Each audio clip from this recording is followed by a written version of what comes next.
A questão da Larissa e a sua resposta me chama a atenção, ou me faz aqui colocar uma outra questão que eu queria ouvi-lo. Como o senhor disse, o Missão é o partido mais novo, mais jovem fundado do Brasil, embora o MBL tenha uma trajetória já de mais de uma década, né? O momento em que o MBL surgiu e se tornou nacionalmente conhecido foi ali no processo de impeachment da então presidente Dilma Rousseff. Tiveram um papel crucial, inclusive com articulação, na época, com o então presidente da Câmara, Eduardo Cunha, que era quem tinha que assinar a abertura do processo, etc.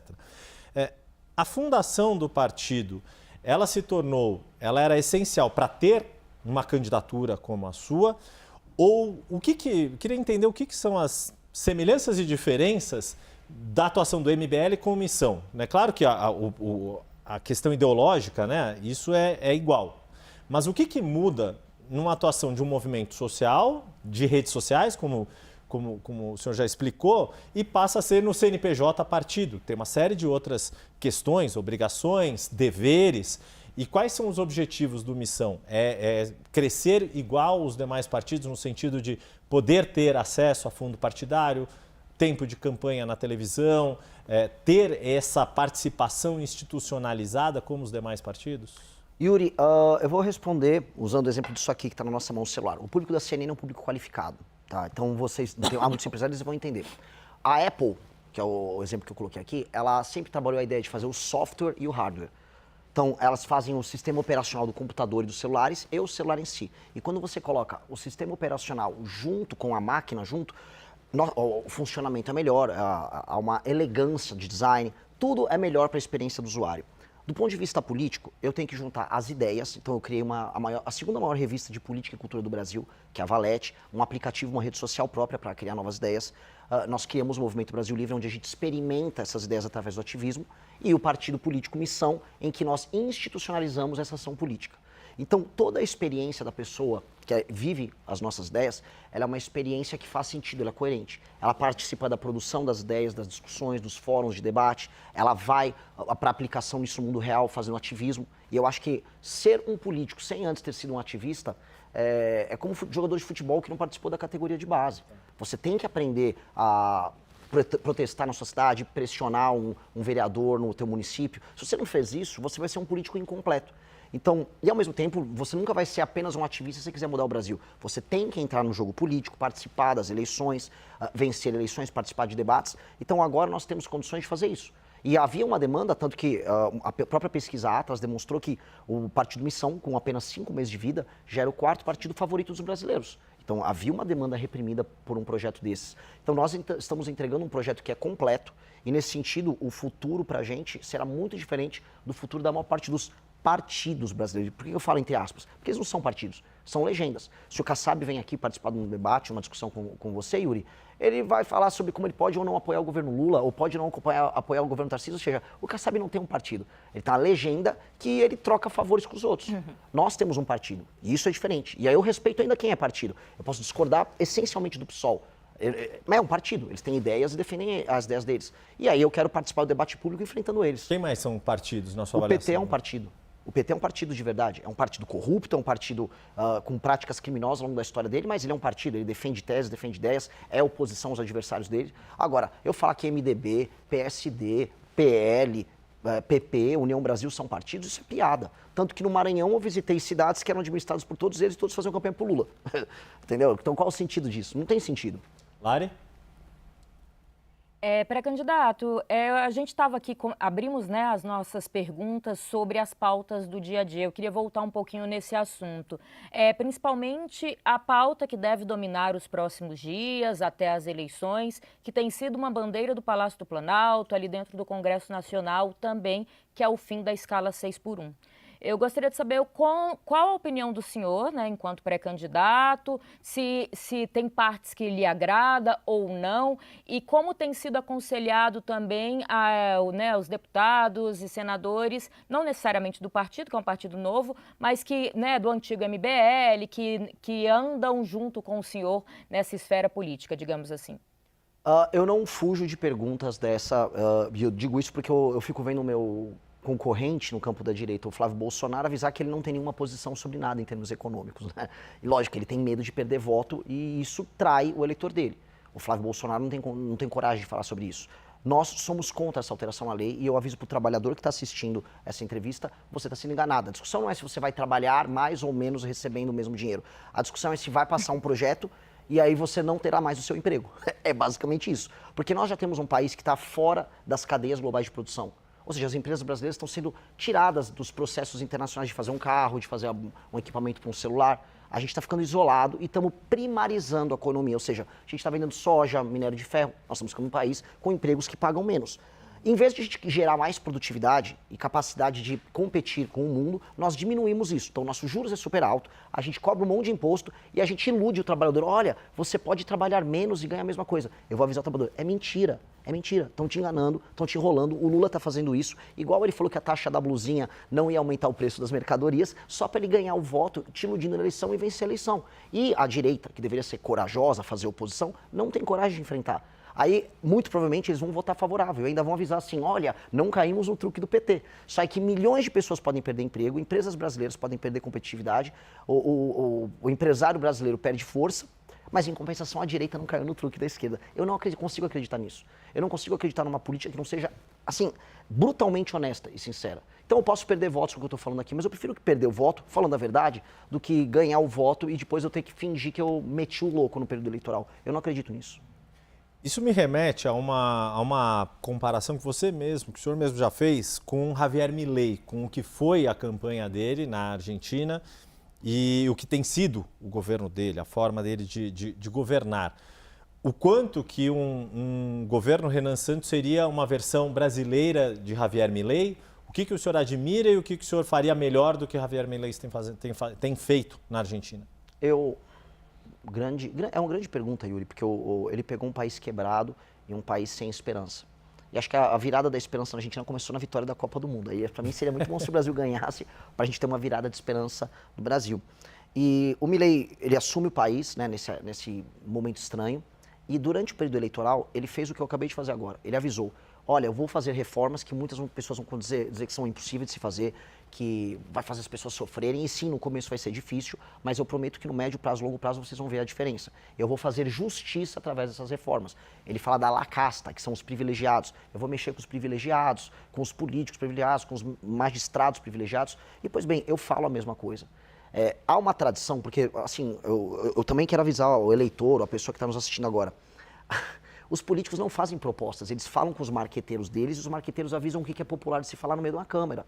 E aí ele não vai falar, por exemplo, de uma PEC que nós já protocolamos, que altera o regime fiscal brasileiro.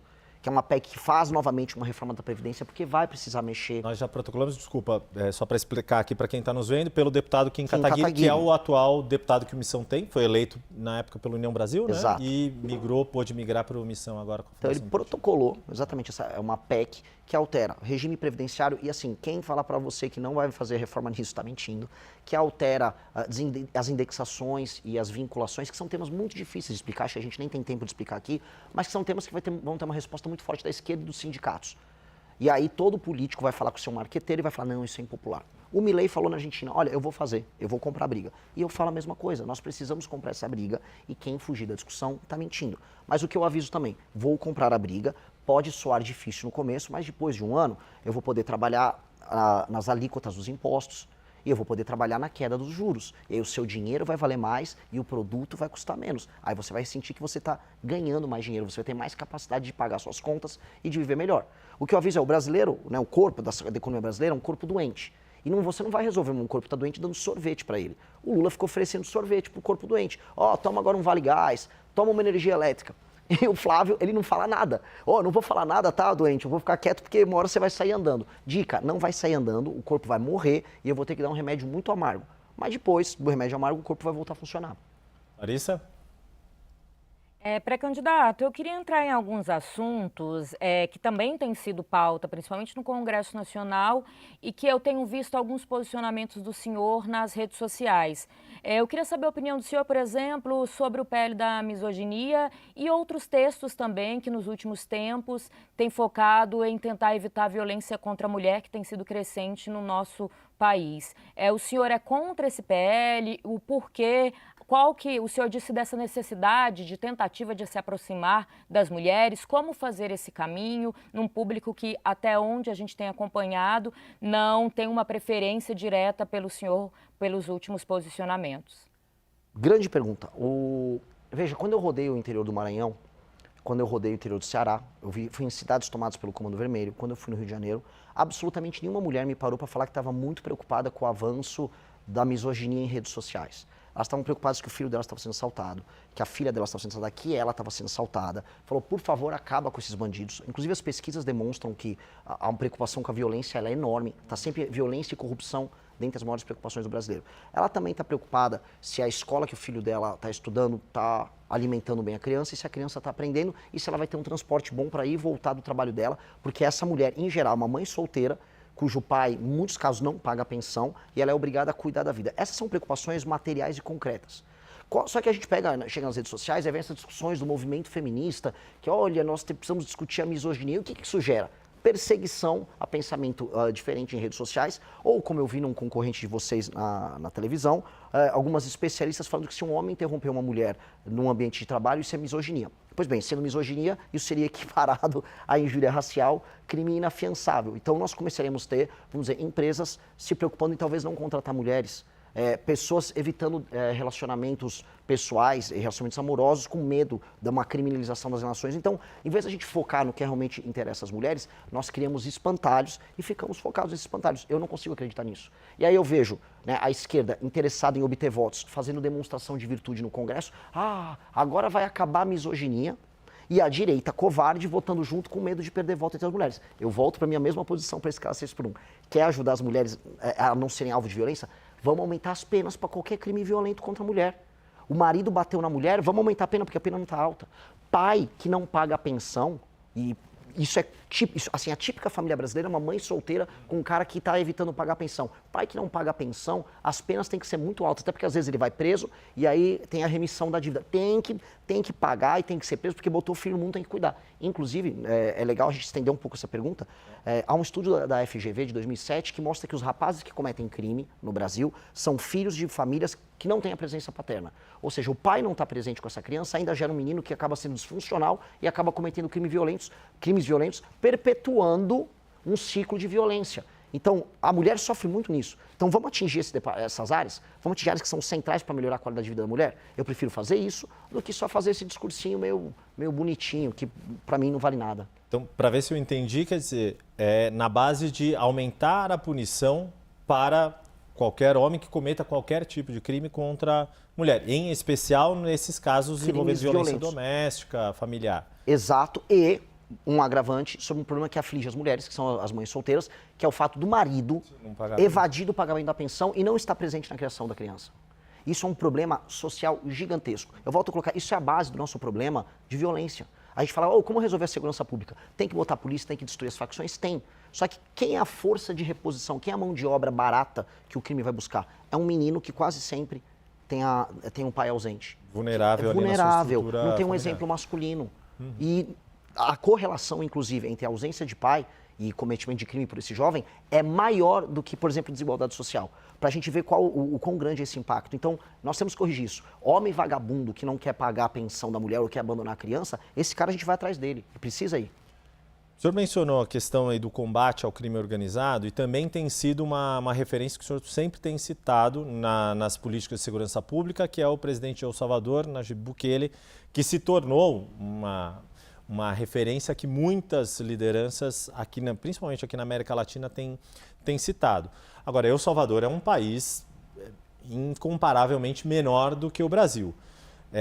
Acho que, se eu não me engano, o senhor já esteve, inclusive, em El Salvador? Não chegou a estar. O Renato Batista do nosso time teve. Tá. Conversou, inclusive, com o próprio. Perfeito.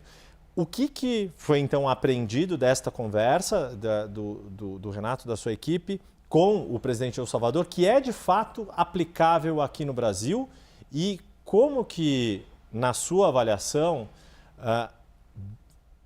mesmo que o presidente da República tenha uma postura mais incisiva, mais dura contra o crime, como articular isso, sendo que a segurança é uma responsabilidade de 27 governadores dos mais variados matizes, trajetórias, origens e realidades locais? Outra pergunta que ela é muito complexa e eu vou responder da forma mais clara possível. A primeira coisa que o Bukele fez foi quebrar a imaginação que nós temos na América Latina. Ele mudou no país dele, mas isso existe no México, na Colômbia, no Peru, no Brasil, que é a ideia de que você vai conviver pro resto da vida com o crime organizado. Portanto, tua casa tem que ter um muro, portanto, teu carro tem que ter um isso-filme, você tem que ter medo de andar com o celular. A América Latina aceitou que ela é controlada pelo crime. Então, a primeira coisa que ele mudou foi, não, eu posso destruir isso. E a gente ouve sempre dos especialistas, é impossível destruir, não dá, olha, temos que conviver, nós temos que aceitar que o Oruan vai fazer uma música, vai tocar no Spotify, o filho do Marcinho VP, e o filho do Marcola também agora é artista. Então, a negação dessa aceitação, ou seja, a mudança na cabeça das pessoas, foi a primeira coisa que ele fez. E ele gerou o resultado, ele aumentou as penas, ele colocou, né, algo que é permitido na Constituição de El Salvador, que é um estado de exceção, que permitia que a polícia e as forças armadas agissem de maneira enfática. Ele tratou as facções criminosas como organismos anômalos, como terroristas, ou seja, ele teve uma lei especial, criou o famoso Secote, que custou coisa de 500 milhões de reais, fazendo a conversão, que é um super presídio lá em El Salvador, e aí ele destruiu eles e hoje El Salvador é um lugar muito, mas muito seguro. Outras nações, por exemplo, no leste asiático, apresentam também leis muito duras contra o crime organizado e apresentam, a despeito de terem sido pobres há muito tempo, qualidade de vida e números ligados a homicídios e roubo muito menores do que o Brasil. Então, ir por esse caminho, eu posso falar de nações maiores do que El Salvador, eu posso falar da China, que é gigantesca, que apresenta, vamos dizer, leis penais quase tão duras quanto El Salvador num estado de exceção, mostram que a gente tem esse caminho de enfrentamento. A questão é que a gente simplesmente não está tentando. E nós temos que tentar, porque nós temos que parar de aceitar que nós temos que esconder o celular quando a gente anda na rua, que uma mulher tem que ter medo de sair do ônibus e chegar até a casa dela. A gente não tem que ter medo de nada. Assim como nós temos que tirar da nossa cabeça a ideia de que cidades têm que ter favelas, que a favela faz parte da nossa personalidade, que a pobreza faz parte da nossa identidade, que nós temos que ter, sei lá, um pé de meia para a criança ir para a escola. Isso é tudo loucura. E a gente aceitou que a gente tem que viver uma vida de louco. Então, nós temos que endereçar essas grandes questões com a mesma missão que o Bukele entrou. Eu vou acabar com o crime organizado, com as medidas duras que ele adotou e com a nossa capacidade bélica, nós temos através das polícias e da inteligência com o COAF e Polícia Federal. Nós temos que endereçar a questão dos investimentos estatais para acabar com a favela, que é o lugar em que o crime, infelizmente, domina as pessoas. A gente está falando de praticamente 50 milhões de pessoas que vivem sob a interferência direta do crime organizado. E mudar a imaginação do brasileiro de que é possível viver num lugar que é muito bonito e que pode ser feliz. Hoje nós temos um Brasil que tem um potencial enorme, mas é um país triste, cujas cidades são feias. As cidades do Brasil são horríveis. Todas as casas são muradas, as ruas são abandonadas e as pessoas têm medo de andar. Então, essa mudança cabe ao Poder Executivo. Esse é um papel do presidente. E aí, te respondendo sobre a articulação, de maneira muito simples. Há governadores que tentaram já fazer esse enfrentamento, mas eles são submetidos a uma lei penal e às leis de execução penal, que são prerrogativa do Congresso Nacional e da Presidência da República alterar. Então, quando tentaram as UPPs no Rio de Janeiro, por mais que tenha sido uma iniciativa boa, no fim do dia, se não alterasse as leis penais e o Código de Processo Penal, não resolvia nada. Se não tivesse um estado, por exemplo, se eles pudessem decretar o estado de defesa, que permitia que o BOP entrasse na casa das pessoas onde às vezes se escondia um criminoso, não ia dar, como não deu. Então, o Poder Executivo tem que criar um arcabouço legal e agir junto com as polícias estaduais, com os governadores. Se o governador está cooperando e ele executar, vamos bater as metas juntos. Se o governador não cooperar, como por exemplo, eu tenho certeza que o governador do Ceará, que vive me processando, não cooperaria, nós vamos colocar um estado de defesa no estado dele, ele fica afastado dessa prerrogativa e nós destruímos o crime no estado dele. Meu recado é para todos os estados. Na Bahia, no Ceará, as pessoas reclamam, e a polícia também reclama, o governador não faz nada. A gente sabe onde está o criminoso, eles estão tomando a cidade, mas ninguém faz nada. Eu vou fazer. Só para esclarecer, antes de passar a palavra para a Larissa, o senhor falou estado de defesa, quer dizer, usar um mecanismo que já existe na Constituição e mais rigoroso do que, por exemplo, as GLOs, as garantias de lei e ordem, por exemplo. Que o Temer usou. Exato. O Rio de Janeiro passou por uma intervenção, era o general Walter Braga Neto. Exato. E veja só, não é um mecanismo, quem fala, isso é autoritário, isso não é autoritário, isso é estabelecer a autoridade. O Temer tinha feito uma GLO assumindo o controle, vamos dizer, da área de segurança no Rio de Janeiro. Ok, eu espero não precisar fazer isso se os estados cooperarem. Agora, se o estado do Ceará, para pegar um exemplo prático, quiser manter Santa Quitéria, uma cidade que tem urânio e que foi tomada pelo Comando Vermelho, sob o comando do Comando Vermelho, eu vou decretar que Santa Quitéria estará em estado de defesa e a polícia e as Forças Armadas, se necessário, vão entrar em Santa Quitéria, vão destruir o Comando Vermelho de Santa Quitéria, libertar a população. Eu gostaria de contar com o auxílio dos governadores. Agora, se não quiser auxiliar, a gente faz sem eles mesmo. Larissa, acho que a nossa última pergunta tem que estar passando rápido aqui, mas vamos lá.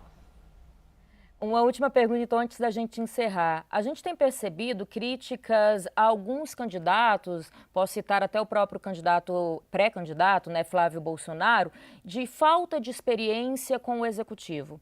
O senhor não tem nenhuma experiência política em cargos eletivos. O senhor acha que isso seria um problema, tanto para elegê-lo, quanto se caso isso acontecesse, essa falta de experiência? Não. Não, porque temos grandes líderes políticos no Brasil e no mundo que tiveram nenhuma experiência em cargo eletivo pretérito e fizeram bons governos, como pessoas que tiveram muita experiência e fizeram maus governos. Não é exatamente isso que determina o sucesso de um mandatário. A Dilma tinha experiência administrativa dentro da máquina pública e foi um desastre. Então, e o Milei, vou dar um exemplo aqui de uma figura que está fazendo um governo técnico e efetivo nas políticas públicas dele. A gente pode até, eventualmente, não concordar exatamente com a política B ou C, mas ele está conseguindo fazer as entregas prometidas por ele. E uma coisa que me torna diferente dos demais é, eu não tive cargo eletivo, mas eu faço política de maneira efetiva há muitos anos. Por exemplo, o Zema hoje foi num podcast e falou, eu tenho mais experiência que o Renan. Veja, quando ele concorreu para o governador, ele não tinha experiência nenhuma e ele fica fazendo campanha falando que ele é um empresário e não um político. Pois bem, eu sou político sem precisar de mandato. Há mais de 12 anos, eu liderei o impeachment de Dilma Rousseff, como o Yuri bem observou, não só nas ruas, mas no parlamento, organizando o comitê do impeachment no parlamento. Montei um partido político, coisa que o Bolsonaro não conseguiu, e lidero inúmeros parlamentares ao redor do Brasil que têm um desempenho político muito acima da média. O melhor parlamentar do Brasil é o deputado Kim Kataguiri, altamente efetivo, que interfere na política brasileira, sendo parte de um grupo que, em última instância, é presidido por mim. Então, eu tenho experiência política verdadeira e eu tenho algo que políticos que têm experiência não têm, que é coragem. Eu topo perder voto, perder seguidor, perder doador, em nome do que eu acredito, que é uma questão de integridade. E essa integridade é o que um homem público precisa, é o que a famosa ética da responsabilidade, que o Max Weber tanto fala. Nós precisamos ter isso no mandato, e eu faço isso quando sendo presidente do MBL. Se eu, enquanto líder, eu enganar as pessoas, falar que vou fazer uma proposta, mas não entregar ela no final, ou falar que não vou fazer algo e entregar, como será o pacote fiscal que todos terão que fazer, caso ganhe a eleição, eu me torno um mentiroso, e eu não vou ser esse mentiroso. Eu vou ser brutalmente honesto. E sendo honesto, tendo proposta e sendo um bom líder, eu serei um bom presidente. Olha, impressionante. Acabaram de me falar, deu o nosso tempo, tua fala, se tiver, parece que falaram no teu ponto e não no meu. Renan Santos, quero agradecer demais a tua participação conosco aqui.